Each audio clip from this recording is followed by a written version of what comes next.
It's June 6th, and the strange side of history awaits. Today, we have a mummy frozen in silent scream, a queen abandoning her throne without warning, and a struggling company that became an automotive giant. Let's begin.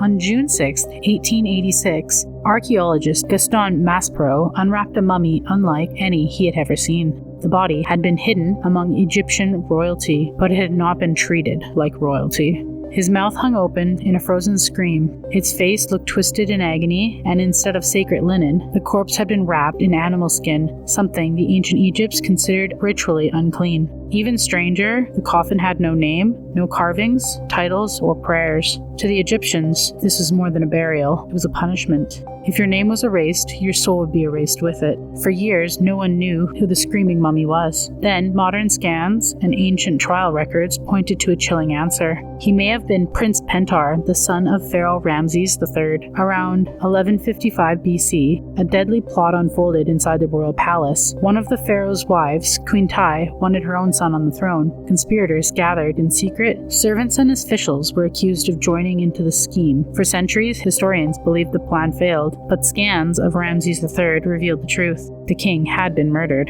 and the coup collapsed almost immediately. The chosen heir took power, and the conspirators were arrested, and Pentar was condemned. Because he was royal, he may have been forced to end his own life in secret. Then, someone buried him in disgrace, nameless, impure, screaming into eternity. For more than 3,000 years, the murdered father and the cursed son lay hidden in the same royal tomb. On June 6, 1654, Queen Christina of Sweden stood before a court and gave away her crown. Europe watched in disbelief. She had been raised like a prince, crowned as a child, and expected to protect one of the most powerful Protestant kingdoms in Europe. But Christine had no interest in becoming the kind of queen Sweden wanted. The council wanted her to marry. She refused. They wanted an heir. She refused again.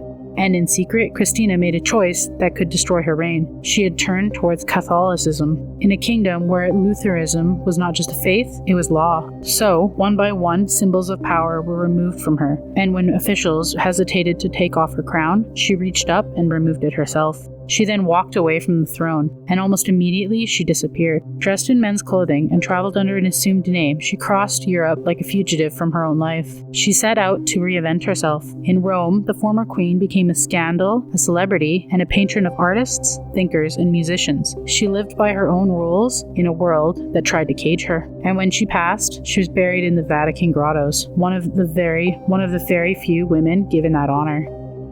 The queen who abandoned her crown had escaped one kingdom, only to become a legend in another. On June 6, 1925, a failing car company was given a new name. From the wreckage, Chrysler was born. It became one of America's most recognized auto brands. It was also the Maxwell Motor Company, a struggling, debt-ridden manufacturer slowly running out of road. The company was weak, and its future looked finished. Then, Walter P. Chrysler arrived. He was not there to simply patch the machine, he was there to rebuild it from the inside. Behind factory doors, a group of small engineers had already created something different, the Chrysler 6, a high-compression engine, replaceable oil filters, and four-wheel hydraulic brakes. Features that made other cars of its era suddenly feel outdated, and the public noticed. The Chrysler 6 became a success before the company even carried the Chrysler name. So on June 6th, Maxwell disappeared, and in its place, Chrysler Corporation stood.